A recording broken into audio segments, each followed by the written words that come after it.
What's up guys, and welcome back to the channel. So today I'm going to be showing you a setup that Mackenzie Dern used to get a knee bar in MMA, and just a couple of general setups that are safe to be able to leg lock in MMA, because there's a lot of people who don't like going after leg locks or wouldn't suggest it because you can get hit in the face, but this one's actually relatively safe. So it was one of her fights. She ended up getting thrown to the ground. She ended up on her back. And from here, you can see her posting off the hip, trying to stay safe. However, her opponent was hipping in on her, right? So she was like walking in. And so she grabbed this leg in order to give her something to base. And from here, she ended up hooking the leg and turning this. So she ended up coming from here, an overhook grip with her foot posted on the hip, to underhooking and going into what is kind of like a shallow spin guard. Turns her knee in and is able to come over behind her hamstring and press her down to the floor. From here, she was able to overhook grip the knee and pull for the knee. So again, the girl ended up coming up, running up on her, and she's ready to up kick here. She has an overhook grip. When she gets ready to go, she throws her leg over, brings her calf down to the mat to extend her down, and you can either finish here or grab the toes, reinforce overhook grip, or even a heel hook grip, and then bridge through for the finish as well.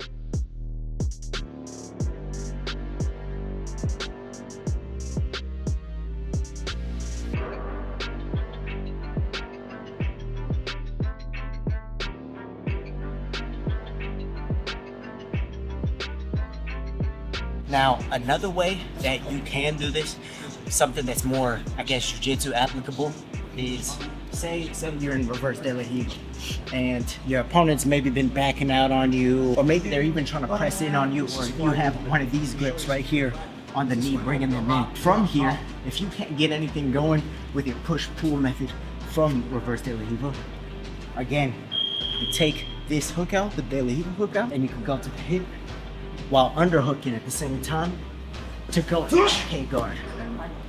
Again, you want your foot to go to the back of their leg, your calf on their hamstring, and you're gonna pull them down to the ground, going for that knee bar, heel hook right here, or another knee bar. So one more time each version. So they're running up on you in MMA, that's cool, okay, I can underhook and just throw my leg over, going for it, looking for the knee bar, overhooking, going for the heel hook or the knee bar as well. Or you have a more jiu-jitsu version where you're in reverse de la Hiva here, and instead of pushing them away, you bring them into you, use this hook leg to go over to the far hip and pull yourself into the K-guard. If they aren't spinning, there's another thing you can do. Back up a little bit. Now, if they're not spinning on this K-guard entry, you pull them in and they're not turning with you, there's a simple way to get them to turn by grabbing the heel and just bringing it over, almost like a little heel hook.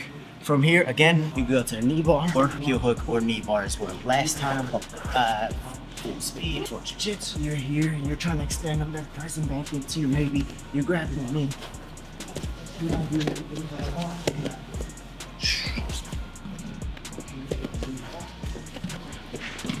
Thank you, brother. So guys, there's your knee bar that's safe for both jiu-jitsu and MMA, applicable to both.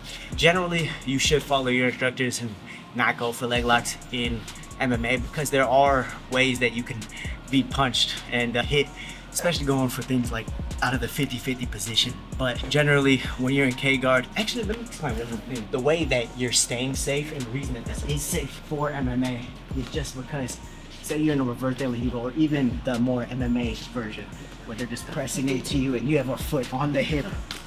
The reason it's safe is because once I go here, turning back into me will only make things worse, right? If he tries to hit me right here, he's going into everything, or he's running into a kick or another bridge off the hip.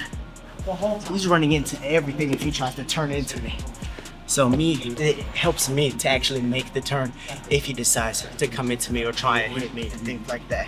So hopefully you guys took something from this. If you did, don't forget to like, comment, and subscribe, because it helps to support the channel. And let me know what videos you might want to have some details on next. But with that being said, thanks for watching, and till next time.